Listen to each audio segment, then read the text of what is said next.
Essa noite eu quero ministrar sobre as marcas do discípulo de Jesus. E antes disso, eu queria contar algo que aconteceu comigo quando eu fiquei noivo. Uma história, que eu lembrei hoje enquanto meditava na palavra. E eu lembrei da época que eu fiquei noivo, algo que aconteceu.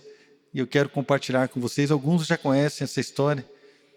Então, com certeza, muita gente não conhece.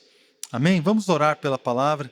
Senhor, nós estamos aqui nessa noite com um coração grato e com, ó Deus, um desejo de ouvir a sua voz. Eu me coloco, ó Pai, como aquele que tem a responsabilidade de pregar hoje, dizendo ao Senhor que é uma honra te servir, mas que eu entendo, ó Deus, que se o Senhor não falar, não tem sentido. Essas pessoas que estão aqui, ou então as pessoas que estão nos vendo pela internet, Deus, elas não querem ouvir um homem, elas querem ouvir a palavra do Senhor. Então, Deus, eu peço, ó Deus, de todo o meu coração, que o Senhor possa me usar nessa noite para falar conosco. Deus, uma palavra que venha, assim, confrontar os nossos corações, ó Deus, e nos fazer entender o que o Senhor tem para nós e que nós possamos viver esta verdade com alegria e com comprometimento, para que o Senhor seja exaltado em todo o tempo. Pai, fala conosco nesta noite em nome de Jesus. Amém? Amados, então, deixa eu contar para vocês, quando eu fiquei noivo, foi em 1987, hoje de manhã eu errei a data e a minha esposa me corrigiu, então agora eu não vou errar. Foi em novembro de 1987, eu fiquei noivo. E no lugar que eu trabalhava foi montado um stand, de um pessoal que foi vender consórcio de moto. E logo depois estava recém-noivo, eu acho que foi dezembro, no máximo janeiro. Eu então fui nesse stand e vi lá uma oportunidade para comprar uma moto. Então, por exemplo, vamos supor que me sobravam R$ 500 por mês do meu orçamento. Eu tinha ali um fôlego, para fazer uma prestação. E o consórcio da moto era R$ 400. Então, eu comprometi todo o fôlego, tudo aquilo que eu tinha, a minha sobra, para comprar um consórcio de uma moto. E eu cheguei todo feliz, depois que eu comprei, dei a entrada, já tinha pago a entrada, fiquei todo feliz e cheguei para a Adriana, minha noiva, e falei assim, eu comprei um consórcio de uma moto, todo feliz. Vocês imaginam, né, irmãos, a cara dela, e o que ela olhou e falou assim, mas a Adriana não trabalhava, nós também não ganhamos nada, não ganhamos fogão, geladeira, essas coisas, não, a gente ganhou as coisas mais simples. Eu não lembro, não ganhamos, né, amor? Não ganhamos nada mesmo. E então eu tinha que montar a casa. A Adriana não trabalhava, eu trabalhava como técnico em eletrônica. Na época ainda não tinha me formado engenheiro. E eu, então, com aquele salário, pequeno para montar uma casa, eu comprometi todo o meu salário no consórcio de uma moto.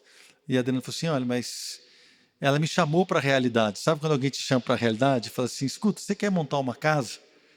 Nós temos que comprar geladeira, nós temos que comprar fogão, a gente tem que comprar nossa cama, né? Vamos dormir aonde? Colchão, tem que comprar tudo. E para montar uma casa, e daí eu comecei, e aí eu percebi, irmãos, que eu não estava comprometido com a realidade da vida que eu estava vivendo. Eu estava noivo, prestes a me casar. Depois de um ano eu iria me casar. Então eu precisava estar comprometido com todo o projeto do meu casamento. Nessa época eu ainda não servia ao Senhor, não conhecia Jesus. Mas eu entendi quando a Adriana me chamou a atenção para o fato de que eu não poderia comprometer todo o meu salário naquele consórcio de uma moto. E eu comecei então, irmãos, eu meditando hoje na palavra, e o Senhor começou a falar no meu coração.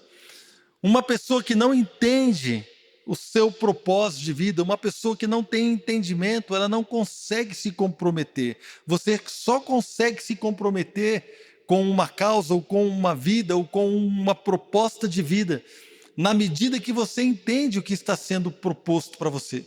Você só pode se comprometer de acordo com o seu entendimento. Se você não entende, se você não tem ideia do que você vai viver, não tem como se você se comprometer. Mas quando você então começa a entender o que é, você então começa a entender que você precisa se comprometer com aquela vida, com aquela proposta. Então hoje, irmãos, eu contei essa história porque de maneira alguma as decisões que eu estava tomando, então eu perdi a entrada, eu desisti do consórcio, não consegui reaver o que eu tinha pago de entrada, não consegui vender também, então eu perdi, joguei dinheiro fora, mas foi melhor jogar aquele dinheiro fora e aprender uma grande lição do que continuar batendo, né, com a mão fechada na ponta de uma faca, né, irmãos? Eu entendi que deveria mudar e eu mudei. À medida que eu entendi, eu pude então decidir. Quando você entende, você é chamado a tomar uma decisão. Então, o que eu tenho pedido ao Senhor nessa noite, que nós venhamos a entender o que Ele quer falar conosco, para que depois que a gente venha a entender, nós possamos nos decidir. Amém? Este é o intuito dessa noite, que você e eu, nós possamos então tomar uma decisão. Eu tive que tomar uma decisão. Vou comprar uma moto ou vou casar? Eu caso ou compro uma moto? Normalmente, o ditado é ou eu caso ou compro uma bicicleta, né, irmãos? Os mais velhos aí sabem desse ditado. Mas no meu caso, ou eu compro a moto ou eu caso. Então eu me casei. Decisão da qual eu não me arrependo nem um dia da minha vida. Né? Decisão mais acertada que eu tive. Glória a Deus por isso, amém? Então, nós somos chamados a uma decisão. E eu quero fazer uma pergunta hoje para você. Quantos aqui amam o Senhor Jesus e querem seguir a Cristo, querem ser cristãos, discípulos de Jesus? Nós queremos, irmãos. Isso é maravilhoso. Hoje está frio, você saiu da sua casa, você veio até aqui, é porque você deseja algo de Deus para a sua vida. Você se compromete com Deus claramente por estar aqui. Eu vejo que há um comprometimento no seu coração. Quando nós nos tornamos cristãos, várias verdades, elas fazem parte da nossa vida. Veja bem que o Evangelho não é, como se diz, uma filosofia de vida. O cristianismo não é uma maneira, não é um pensamento de vida. O Evangelho, irmãos, é o poder de Deus para a salvação de todo aquele que crê, amém? O Evangelho não é uma maneira de viver, o Evangelho vai mudar você radicalmente, de pecador para perdoado, de alguém que estava perdido para alguém que está salvo com o Senhor, de alguém que não poderia viver com Deus, está hoje vivendo com o Senhor. Então, quando nós entendemos isso e nos tornamos cristãos no sentido não religioso da palavra, mas no sentido amplo da palavra, aceitamos a Jesus como nosso Senhor e Salvador, nós recebemos o perdão dos nossos pecados e nos tornamos filhos de Deus. A Bíblia diz, ora, aqueles que receberam a Jesus, foi-lhes dado o poder para se tornarem filhos de Deus.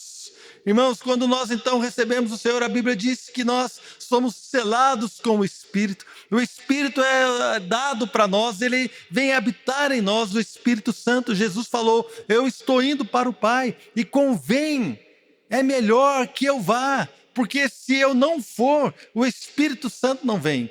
Eu irei para o Pai, estou indo para o Pai, mas eu não deixarei vocês órfãos. O Espírito vem habitar em vocês e Ele vai lembrar vocês de tudo aquilo que eu disse. Ele vai lembrar vocês, vai ensinar vocês de tudo que eu falei. Então, amados, o Espírito Santo vem habitar em nós e Ele começa a nos ensinar as coisas e nós começamos a caminhar com Deus, a sua graça é derramada sobre nós. Então, a graça significa favor imerecido, mas também graça significa uma capacitação, uma capacidade sobrenatural. Uma capacidade sobrenatural para fazer coisas que antes não fazíamos, ou para deixar de fazer algumas coisas que nos aprisionavam. A graça de Deus, ela é derramada sobre nós quando nós então decidimos caminhar seguindo a Jesus. A Bíblia diz que as nossas maldições são canceladas, as nossas dívidas foram encravadas na cruz do Calvário. Irmãos, é maravilhoso ser cristão, amém? É maravilhoso. Você se torna uma pessoa livre, você está liberto, foi liberto do império das trevas, foi transportado para o reino do seu Filho amado, e nós começamos então a viver com Cristo, começamos a ter revelação da sua vontade, do seu amor, da sua palavra. A Bíblia diz, irmãos, e é tremenda essa definição, a Bíblia diz um resumo, ora, se alguém está em Cristo, este alguém é uma nova criatura, ou em outra versão, se alguém está em Cristo, esta pessoa é uma nova criação, as coisas velhas passaram, tudo se fez novo. Irmãos, estar em Cristo, seguir a Jesus, ser um cristão significa que eu sou novo em folha. Tudo se fez novo, as coisas velhas passaram, os pecados foram perdoados, as maldições, as prisões, os vícios, tudo ficou para trás, e eu sou uma nova criatura em Cristo. Posso viver para Ele, posso viver tudo aquilo que Ele planejou para mim, eu posso viver tudo aquilo que Deus planejou para eu viver como um homem de Deus, como um pai, como um marido, como um pastor, ou seja qual for o nosso ministério, somos livres para viver o projeto, o propósito de Deus. Irmãos, é maravilhoso. Quem não quer ser discípulo de Jesus? Eu quero, irmãos, eu não sei. Quando eu olho todas essas realidades, e quando eu olho esse poder de Deus, de um Deus que nos ama, eu não sei quem que estava conversando comigo, eu já não lembro mais, mas acho que foi a minha filha lá de São Paulo, estava falando com a gente, contando um testemunho de um amigo deles que estava evangelizando uma pessoa na rua, alguém que estava catando lixo na rua, lixo reciclável. E essa pessoa então se aproximou daquele homem e começou a acompanhar ele com o carrinho, começou a conversar com ele e começou a falar assim: olha, o Senhor, Ele te aceita do jeito que você é, com seus pecados, Ele te perdoa. E o cara parou então e falou assim: espera aí, você está dizendo que Deus, Ele me aceita com todas as coisas erradas que eu fiz, e Ele vai mudar a minha história, Ele vai me perdoar, e Ele quer ser meu amigo? O cara falou assim: é isso que eu estou dizendo. Então disse que essa pessoa, um morador de rua, falou assim: não, mas é claro que eu quero essa vida. Quem que não quer, irmãos? É só se você realmente não se ama, né? E esse rapaz, então, de rua, aceitou aquela história. Minha filha estava comentando: quem que não quer ser cristão? Todos nós queremos. A pergunta que fica para nós é: o que isso significa, além de receber todas essas bênçãos? E eu gostaria que você me acompanhasse lá em Lucas capítulo 14, que você pudesse abrir a sua Bíblia. Em Lucas capítulo 14.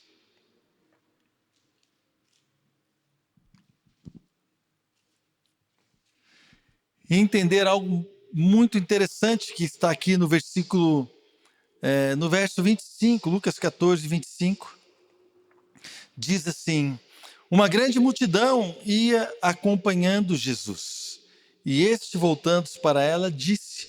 Então, quando a grande multidão estava acompanhando Jesus, ele se voltou para a multidão, e ele falou algo, e este algo foi dividido em 3 fases. Então acompanha comigo aí na sua Bíblia, a última frase do versículo 26, não pode ser meu discípulo.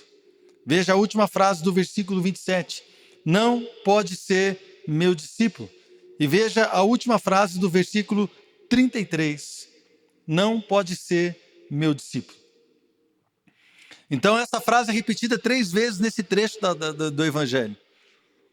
Aqui o Senhor está nos dizendo, quando a multidão estava acompanhando ele, extasiada pelos milagres, extasiada pelo seu ensino de amor, a multidão então olhava para ele e desejava acompanhá-lo, porque embora Jesus fosse muito sério, irmãos, Jesus era sério demais naquilo que ele pregava, na maneira como ele falava. Jesus era muito sério, querido, contra o pecado, ele afrontava mesmo o pecado, ele falava claramente, mas a sua pregação não trazia acusação. E eu tenho pedido isso a Deus, porque o Senhor me levantou para pregar sobre santidade. O Senhor me chamou para pregar sobre isso. Esta igreja, irmãos, tem um chamado para viver a santidade do Senhor. É a marca que o Senhor nos deu. Não somos melhores do que ninguém, não somos piores do que ninguém, mas esse assunto queima o coração dos nossos líderes, este assunto queima o coração dos nossos jovens. Nós queremos andar em santidade, nós queremos amar o Senhor, sim, expressar o nosso amor através de uma vida santa, com uma postura correta, com santidade em tudo aquilo que fazemos, com esta preocupação em buscar a Deus desta forma. Então, querido, nós então temos vivido isso e temos sonhado, e eu tenho clamado, e Deus me levantou para pregar sobre isso. E Jesus pregava muito sobre isso, mas, irmãos, quando Jesus pregava não havia acusação. Por quê? Porque as prostitutas estavam chorando aos seus pés. Os publicanos, os pecadores se aproximavam dele, eram acolhidos por ele. Ao mesmo tempo que nós queremos viver essa santidade, nós queremos colocar sim um padrão bíblico para a nossa igreja, para as nossas famílias, para a nossa atitude, para a nossa postura diante do mundo.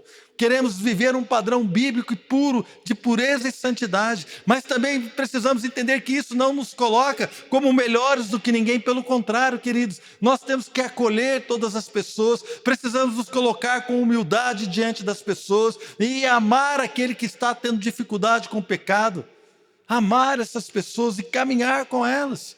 E, né, como diz a palavra lá em Gálatas 6, versículo 1, se a gente, né, se alguém for achado, se alguém for encontrado em algum erro, em algum pecado, vós que sois espirituais, corrigiu com espírito de brandura, também tendo cuidado para que você não seja tentado. Esse é o nosso coração. Nós vamos corrigindo uns aos outros, vamos nos amando, vamos suportando o irmão, vamos dando suporte, vamos acolhendo e vamos caminhando. Esta é a ideia que o Senhor nos deu. E Jesus pregava, irmãos. Jesus era sério. Ele pregava coisas fortes. E eu acho aqui, querido, que ele falou algumas coisas fortes nesse trecho da palavra. Então ele fala 3 coisas para a multidão. Coisas que impedem as pessoas de se tornarem discípulos de Jesus. Ele fala, olha, se não acontecer isso, não pode ser meu discípulo. Se não acontecer esta coisa, não pode ser meu discípulo. Também, se você não tiver essa atitude, você não pode ser meu discípulo. O Senhor Jesus, Ele te ama. O Senhor Jesus, Ele curava as multidões. Tudo que Jesus fez foi motivado pelo amor. Na verdade, Ele deu a vida por amor. Ele falou, ninguém tem maior amor do que esse, de alguém dar a vida por seus amigos. Ele deu a vida por amor. Ninguém tem maior amor do que Ele. Mas porque Ele amava a multidão, Ele falou as verdades que ela precisava ouvir. Porque muitas vezes, irmãos, nós estamos extasiados com aquilo que a Bíblia fala, com as promessas e com a vida cristã, com as maravilhas da vida cristã. Mas esta alegria, essa coisa não pode tirar de nós a seriedade que é ter uma aliança com o Senhor.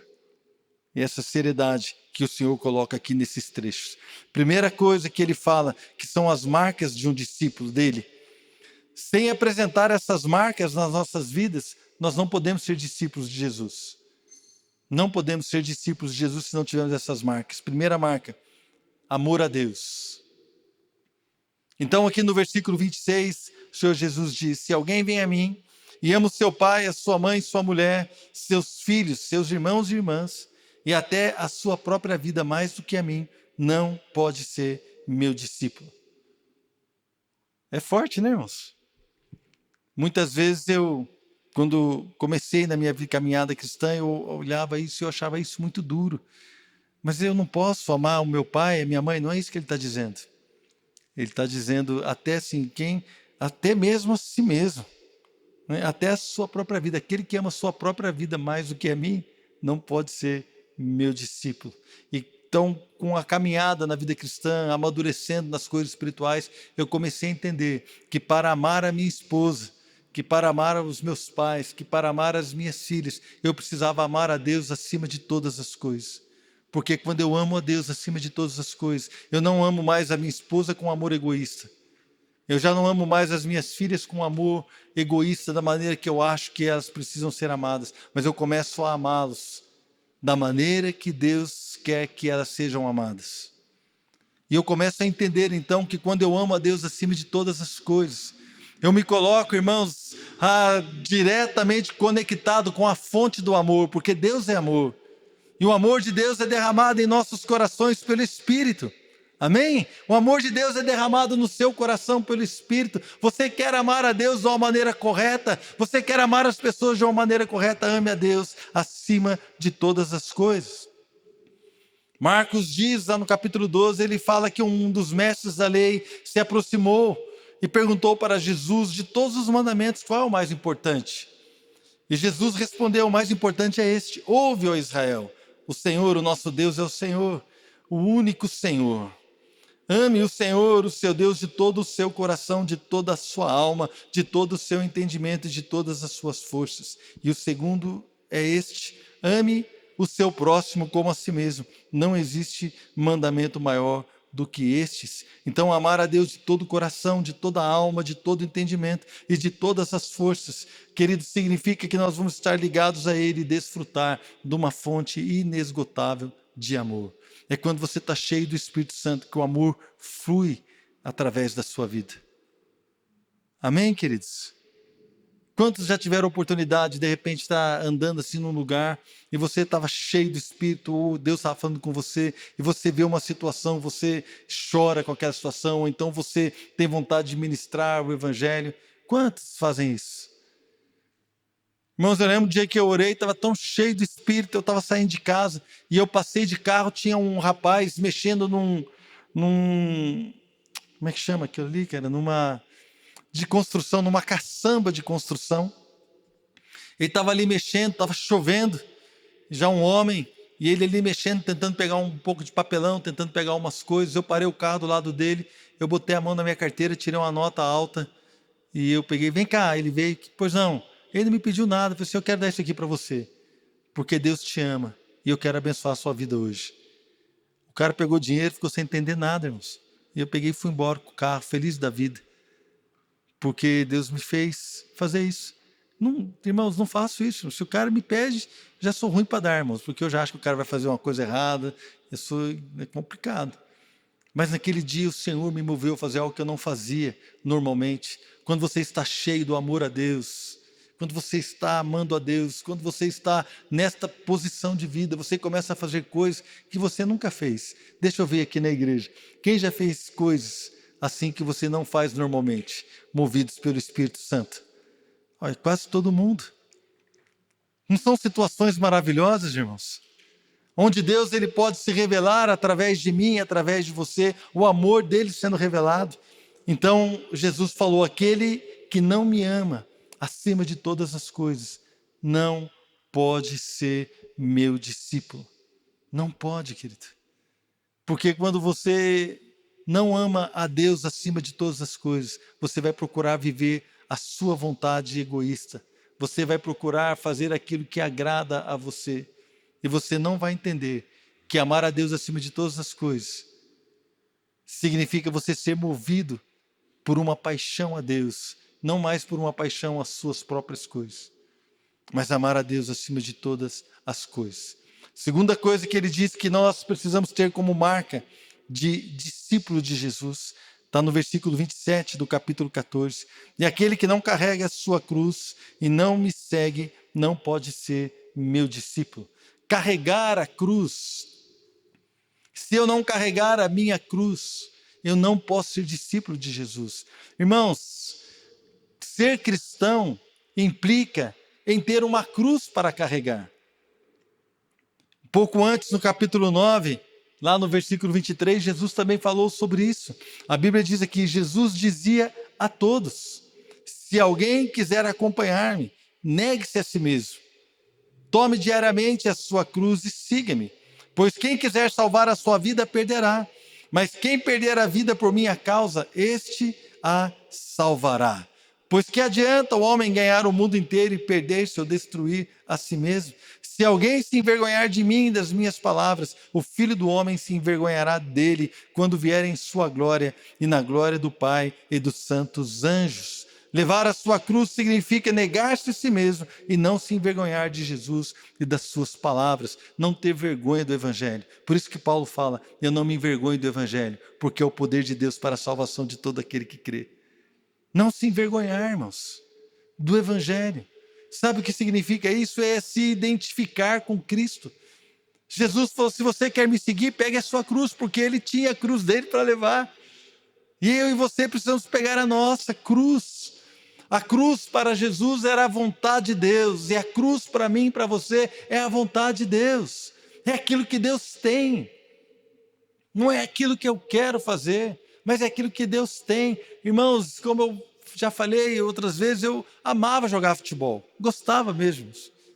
Então eu praticava esportes, jogava futebol, no meu horário de almoço, que eu tinha um clube no lugar que eu trabalhava, eu tinha um tempo bom de almoço, eu praticava esportes no horário de almoço. Eu praticava esportes ao final de semana também, jogava futebol, fazia tudo isso. Depois eu casei com a Adriana, de repente veio a Fernanda, perdão, depois a Flávia. E quando nasceu a Fernanda, eu comecei a entender e Deus começou a me pedir para...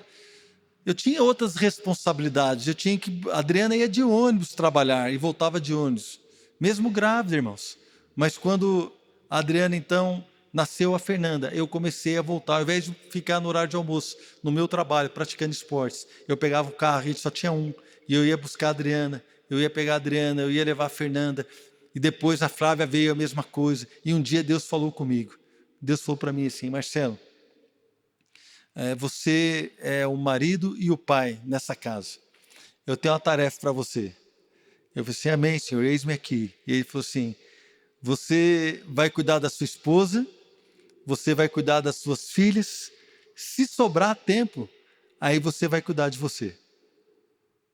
E eu falei assim: mas essa palavra é meio complicada, né, irmãos? Porque a gente gosta de ter tempo para quem? Para nós, né? Hoje, o que se diz é que você precisa ser feliz. Se a sua esposa te atrapalha, larga ela.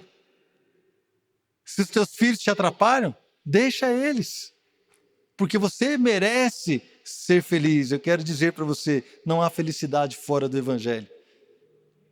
E se houver, é passageiro, porque quando vier o julgamento, o juízo, vai ser choro e ranger de dentes, eternamente. Não há felicidade fora de Deus, fora de Jesus. Ele é o caminho, a verdade, Ele é a vida. Jesus é vida. Por isso que ele diz aqui, você precisa se identificar com Cristo e fazer a vontade do Pai. Quando eu entendi que essa era a vontade do Pai, irmãos, eu fiquei tranquilo.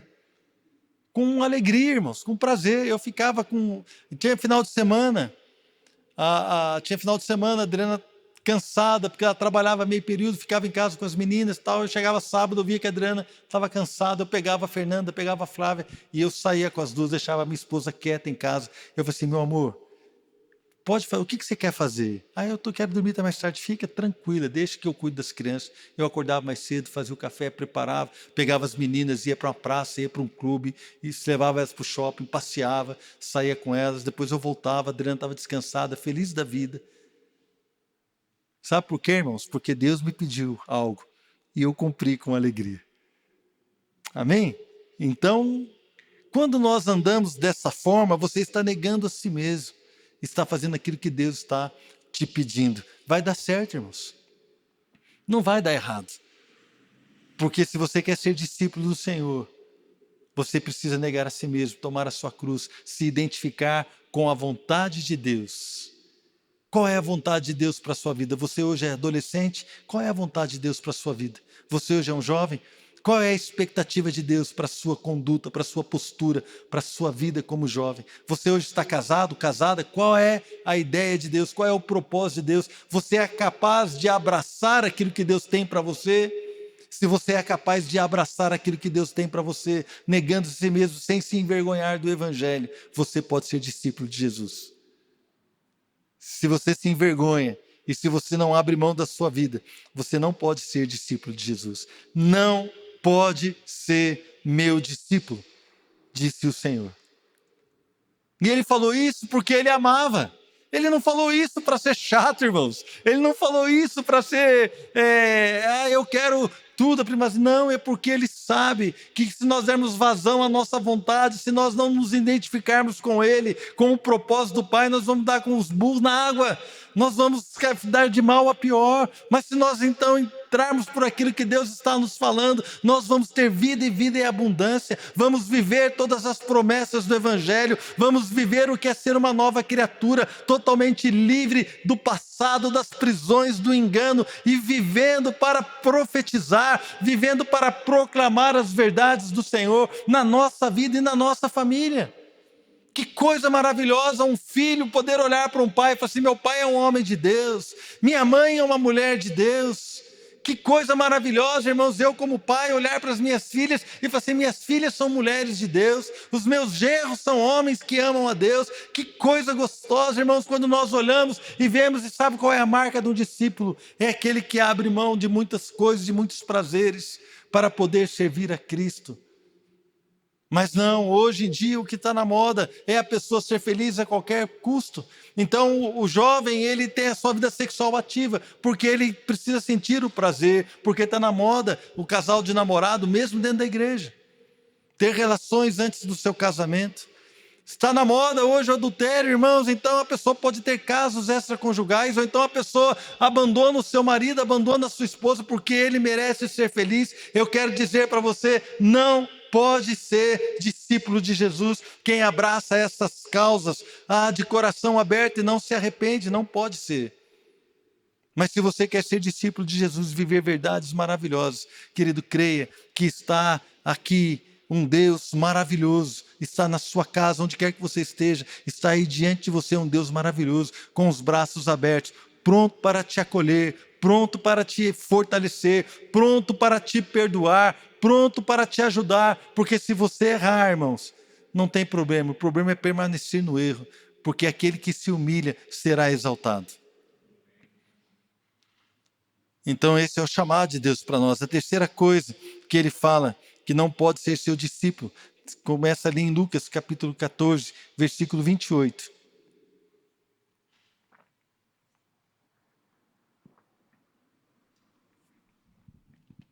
Qual de vocês, se quiser construir uma torre, primeiro não se assenta e calcula o preço, para ver se tem dinheiro suficiente para completá-la?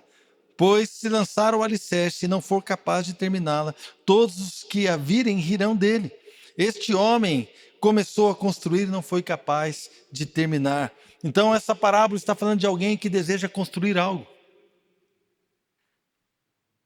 E quando nós vemos aqui a construção de uma torre, ela leva aquela propriedade, eleva aquela propriedade a algo de valor, agrega valor.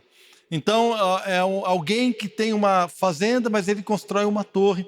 E pelo que nós entendemos aqui, não é apenas uma torre de vigia, mas é uma torre onde poderia ser um silo, porque é uma construção que demanda cálculo, que demanda preocupação. Poderia ser até mesmo um lugar para morar essas pessoas, um fazendeiro, alguém, uma torre grande. Então, se essa pessoa vai construir essa torre e ela não senta antes de agir, se ela não calcula o preço, porque quando ela pensa assim, não, eu vou construir essa torre e a minha propriedade vai ser bem vista, eu vou subir para um novo nível, eu vou estar num novo nível de prosperidade, eu vou estar num novo nível de crescimento, mas na verdade o que acontece se aquela pessoa não consegue bancar aquela opção que ela fez, ela vai virar um fruto de zombaria. É o que a Bíblia diz aqui. Este homem começou, vão zombar dele, dizendo que irão, todos os que a virem rirão dele, dizendo, este homem começou e não foi capaz de terminar. Então o que Jesus está dizendo, você precisa ver o preço do compromisso. E eu volto aqui para a história do meu noivado. Marcelo, você ficou noivo, você quer casar com essa mulher que você disse que ama? Então existe um preço. Não adianta você casar e ter uma moto na garagem. Você precisa de uma cama para dormir. Existe um preço. O preço era abrir mão da minha vontade. Eu nunca mais tive uma moto, irmãos. Você podia me dar uma moto, né, amor? Né? Nunca mais eu tive uma moto. Agora que eu tô mais coroa, acho que vou deixar o cabelo crescer, fazer um rabo de cavalo, botar uma jaqueta de couro e vamos sair de moto por aí, meu amor. Né? Nunca mais eu tive uma moto, mas eu nunca lamentei o fato de não ter uma moto. Eu louvo a Deus porque eu tomei a decisão correta. E eu entendi o que Deus tinha para mim. Irmãos, eu louvo a Deus tudo que eu deixei de fazer para investir na minha família. Eu louvo a Deus tudo que eu deixei de fazer para investir no meu ministério. Eu louvo a Deus, querido, tudo o que o Senhor me pediu para fazer e eu fiz. E eu lamento tudo o que Deus me pediu para fazer e eu não fiz. Olhando para trás aqui nos altos desses 30 anos que eu sirvo ao Senhor, tudo que Deus me pediu para fazer e eu fiz foi bênção na minha vida. Tudo que o Senhor me pediu para fazer e eu hesitei, deixei de fazer, eu fiz relaxadamente. Hoje eu lamento não ter feito. Então, quando nós entendemos o que o Senhor tem para nós, e Ele fala assim, se você quer, se você entender o preço, e se você quer construir algo, construir uma vida, construir um discipulado de Jesus, tem um preço. Não saia falando por aí que você é cristão se você não tem atitude de cristão. Sabe por quê? Porque vão zombar de você. Pior, irmãos, vão zombar da igreja. Vão zombar do nome de Deus. Deus falou no Antigo Testamento: o meu nome é blasfemado entre os gentios. Deus falou para o povo de Israel: o meu nome é blasfemado entre os gentios por vossa causa. E hoje a igreja é blasfemada, o nome do Senhor é blasfemado por causa da igreja. As pessoas pensam que a igreja é só dinheiro. As pessoas pensam que a igreja quer fazer você um curral eleitoral, que é voto de cabresto, que você vai votar em candidato A, B ou C. As pessoas acham que ser igreja é ser ignorante. As pessoas acham que ser igreja é ser homofóbico. Ser igreja, irmãos, é ser parecido com Jesus, é ser discípulo de Jesus. Não tem nada a ver com isso. Mas a igreja tem falhado, nós temos falhado. Mas se nós queremos ser discípulos de Jesus, precisamos então calcular o preço. A outra parábola diz, a partir do versículo 31, ou qual é o rei que, pretendendo sair à guerra contra outro rei, primeiro não se assenta e pensa se com 10.000 homens é capaz de enfrentar aquele que vem contra ele com 20.000? Se não for capaz, enviará uma delegação, enquanto o outro ainda está longe, pedirá um acordo de paz. Da mesma forma, qualquer de vocês que não renunciar a tudo que possui, não pode ser meu discípulo.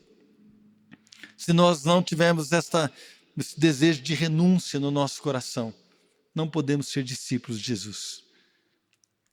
Não podemos ver o preço e falar assim: vale a pena, Senhor, eu vou te servir.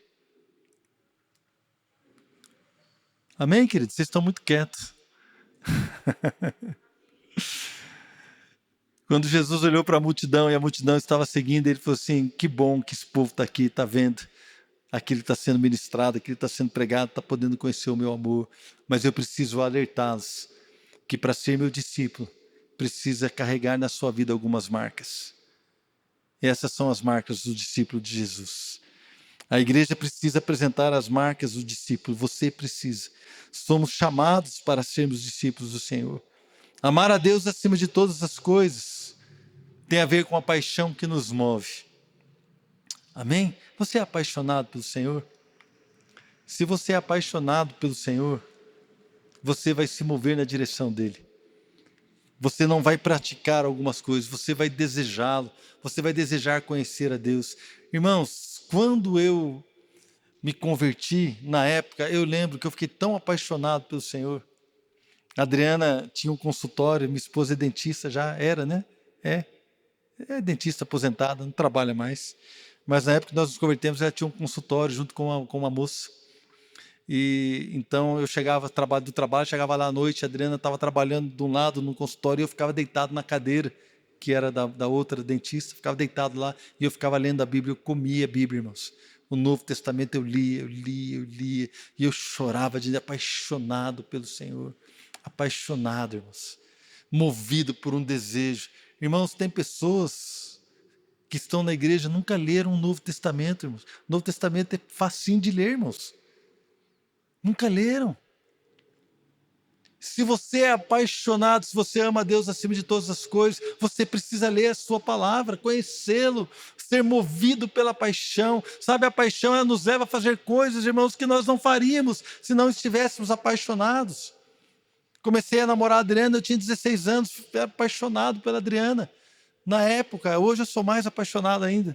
Na época eu era apaixonado. Então eu treinava vôlei, treinava futebol, todo dia eu fazia alguma coisa, eu só andava de bicicleta, não pegava ônibus, eu ia correndo para jogar futebol, mas corria uns 4, 5 quilômetros, jogava futebol umas 2 horas, depois voltava correndo. Quando eu chegava na rua da minha casa era um morrão, mas eu subia correndo de costas para treinar aqui a panturrilha. Comia, imagina, 16, 17 anos, comia demais, mas eu saía da aula às 5 horas, 5:30 da tarde, pegava minha bicicletinha, ia para casa da Adriana, não comia nada, ia direto para cá porque eu queria ver a Adriana. Com a fome, irmãos. E eu chegava lá, e a Adriana pesava 37 quilos, ela tem 1,60 m de altura. É isso, amor? 1,61 m. 1,61 m, imagina, 1,61 m com 37 quilos de peso. Ela não comia nada, ela era assim. E eu chegava lá, ficava namorando, ficava conversando, e não comia, gente. Não comia, não me dava um café, não me dava um pão. Porque ela não tinha fome, então ela não comia. Ou então ela perdia a fome quando vivia, né, amor? Eu acho que não é isso, não. Acho que ela não comia mesmo. Ela não comia. E eu lembro que depois eu ia para casa, chegava em casa às 10 horas da noite, cara, com a bicicletinha, assim, entrava em casa, minha vontade era de morder a maçaneta da porta, de tanta fome que eu tava. Mas no outro dia eu ia de novo ver a minha namorada, porque eu era movido por uma paixão. Eu deixava de comer para estar com ela. Com a paixão por Deus precisa nos mover, irmãos. Eu e você precisamos ser assim impactados ou movidos por uma paixão a Deus. Sabe aquilo que queima o seu coração? Aquela música, ouvir aquela música de novo. Irmãos, hoje eu sentei no teclado, eu não toco teclado, irmãos, eu fico fazendo um negocinho ali, mas eu sento no teclado, eu fiquei hoje 1 hora tocando a mesma música. A mesma música. 1 hora, irmãos. A sua bondade me encontra, não me deixa ir. Estou tão preso a ti. E eu ficava cantando esse refrão. A sua misericórdia me persegue a cada dia. Fiquei 1 hora tocando a mesma música. Eu fecho a porta porque eu imagino que a Adriana não suporta, né? Tocando mal, cantando mal, mas eu estou ali diante do meu Pai 1 hora, apaixonado, dizendo: Senhor, obrigado porque a sua bondade não me deixa ir. Não sou eu que não quero, é o Senhor, a sua bondade que me alcançou. O Senhor é maravilhoso. E ali diante de Deus, e ali com o Senhor apaixonado. Então, querido, você, para amar a Deus acima de todas as coisas, significa ser movido por uma paixão que ela te consome, uma paixão, meu irmão, que faz com que você busque a Deus, que você ainda adolescente queira viver o melhor de Deus, que você olha para a família que você vai construir, você olha para a carreira profissional que você vai construir, você olha para aquilo que você vai viver e fala: a minha vida ela vai servir para honrar e glorificar o nome do Senhor que eu amo, eu sou apaixonado por Ele.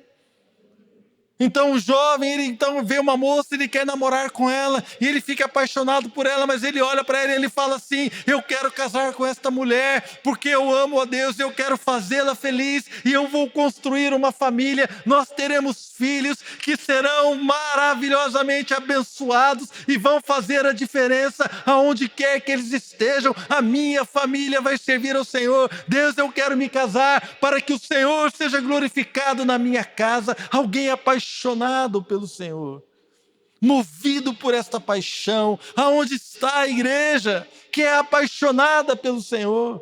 Aonde está a igreja? Onde estão os jovens? Irmãos, quando eu me converti em 1990, os jovens se reuniam para fazer vigília, para orar de madrugada. Hoje os jovens se reúnem para jogar videogame, irmãos.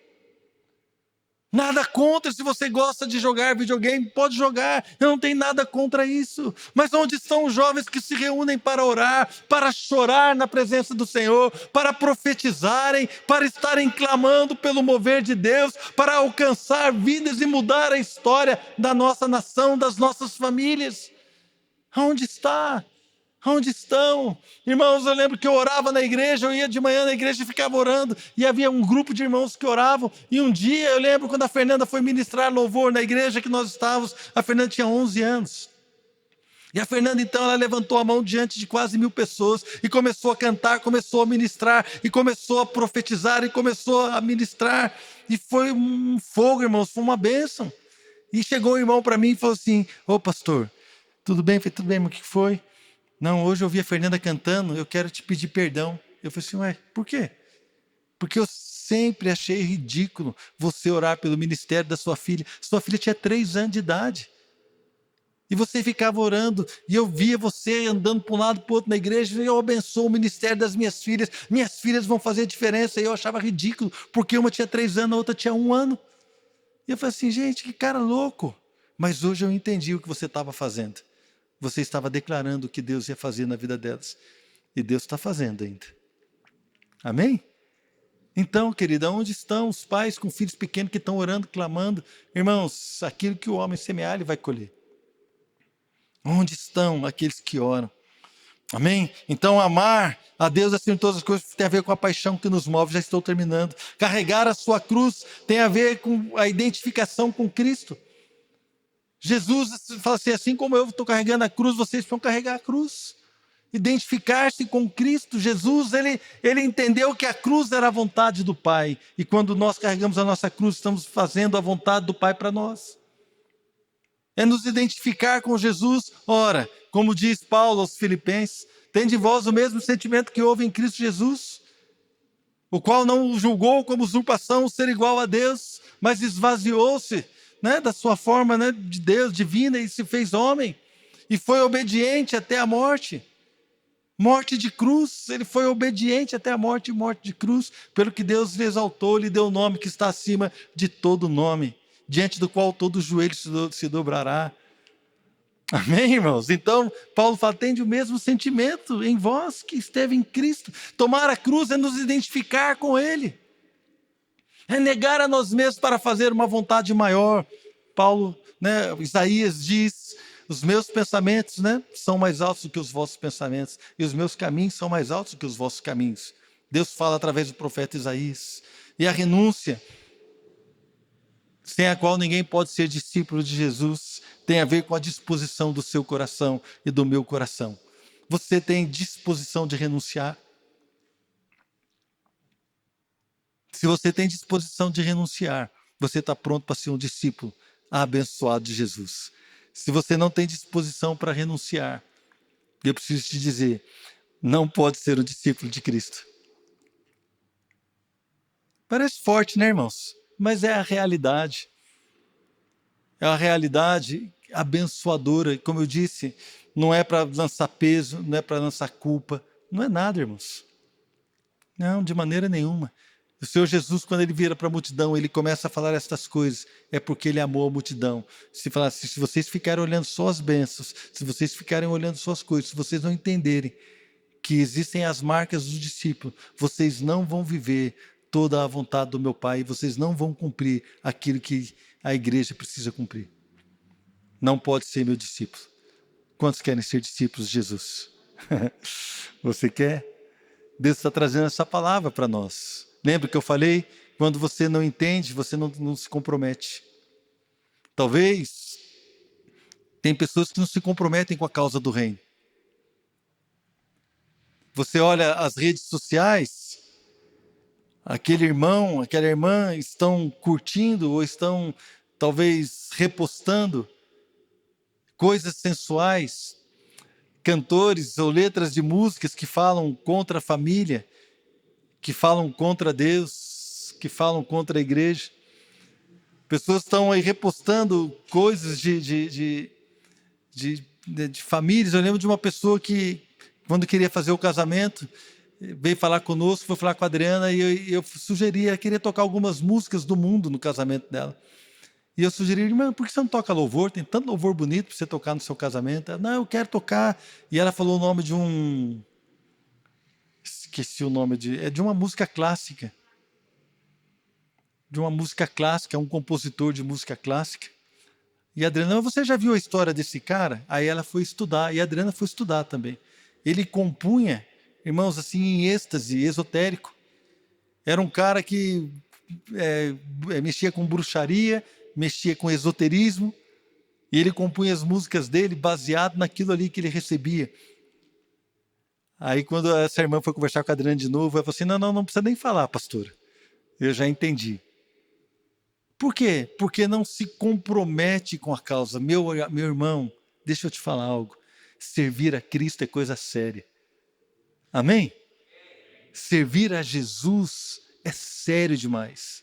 É sério demais. É uma bênção, que não existe privilégio maior neste mundo, não existe honra maior neste mundo do que ser chamado de cristão e ser discípulo de Jesus, o homem perfeito, o homem que andou sobre essa terra e nunca pecou, o homem que foi tentado em todas estas coisas e pode se compadecer de nós, porque ele conhece as nossas fraquezas, porque ele foi tentado em tudo o que nós somos, mas ele nunca pecou, então ele conhece as minhas fraquezas, ele quer ser o meu discipulador, Ele quer ser aquele que vai ser o meu Senhor. E para mim é uma honra poder servi-lo. É uma honra poder dizer que eu pertenço a Cristo, porque Ele me aceitou com os meus erros e os meus pecados e as minhas falhas. É uma honra, mas também é um preço. Para que nós possamos ser, irmãos, eficazes no nosso discipulado, na nossa vida cristã, precisamos entender que há um preço para que a sua família possa olhar para você e falar assim: ali vai o meu pai, um homem de Deus, ali vai a minha mãe, uma mulher de Deus, ali vai o meu filho, ali vai a minha irmã, o meu irmão, um homem de Deus, um homem de Deus. Irmãos, o pastor Fabiano comentou conosco na live de segunda-feira passada, que ele ficou 11, 12 anos afastado do evangelho, da adolescência até a sua juventude, quando ele retornou. Então, quando ele vinha, ele morava em São Paulo, quando ele vinha aqui para São José, ele estava ali na casa da minha sogra, ouvindo música do mundo, e ali ouvindo coisas e tal, mas ele disse que quando eu e a Adriana, quando nós entrávamos na casa da minha sogra, ele desligava a música, porque um temor invadiu o coração dele. Ele falava assim: eu não posso ouvir essas músicas, porque entrou nessa casa um servo de Deus. E eu não falo isso, irmãos, para me exaltar, Deus sabe. Eu falo isso porque isso é o mínimo. É o mínimo. Para você, é o mínimo para mim. Amém? É o mínimo que as pessoas nos conheçam como servo de Deus, como serva do Senhor, como aqueles que amam e são identificados com Cristo Jesus. Queria que você fechasse os teus olhos e curvasse a sua cabeça e deixasse que o Espírito Santo ministrasse ao teu coração nessa noite.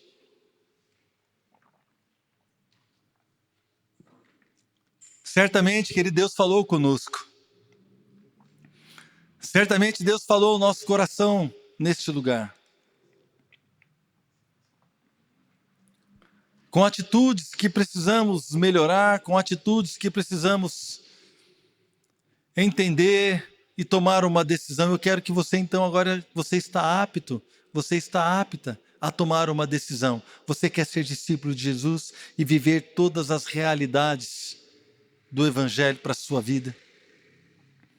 O ser uma nova criatura, o viver totalmente livre de todo tipo de prisão espiritual, de todo tipo de opressão.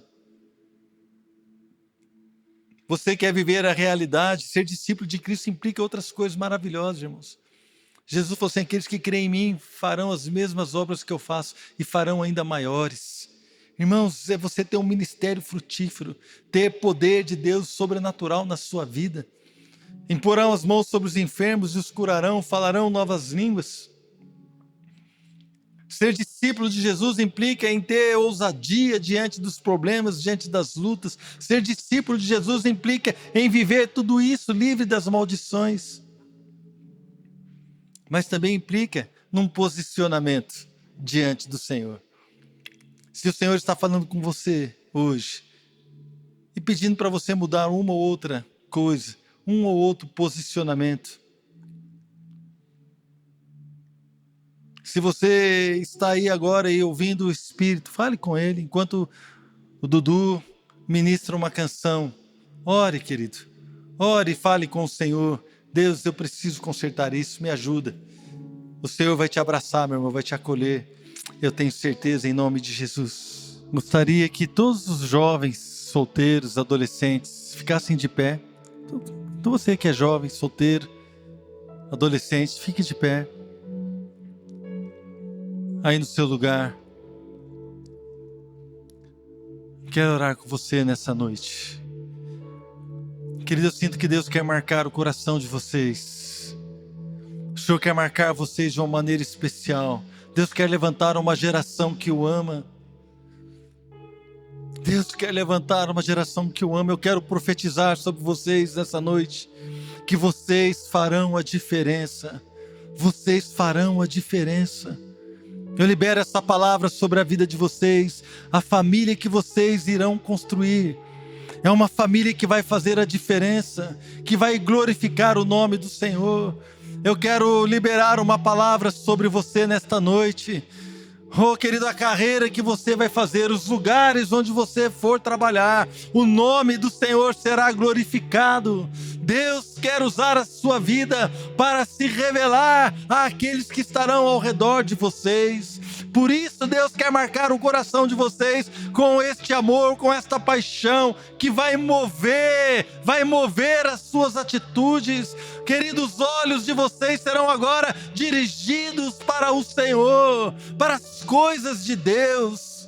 Talvez algumas coisas que hoje brilham na sua vida, fazem brilhar os seus olhos, são situações que não agradam o Senhor, mas o Senhor está mudando isso agora, o Senhor está mudando isso agora. Eu vejo jovens sendo libertos, aí mesmo pelo canal do YouTube, eu vendo jovens sendo libertos de situações constrangedoras, de pornografia, de situações de vícios. Eu vejo agora o Senhor tocando o teu coração e o Senhor mudando a sua vida. Há um toque de Deus agora. Você será apaixonado pelo Senhor, você será apaixonado pelo Senhor e será movido por essa paixão para olhar para Deus, para desejar a santidade, para desejar as coisas do Senhor. Eu profetizo sobre a sua vida em nome de Jesus, em nome de Jesus.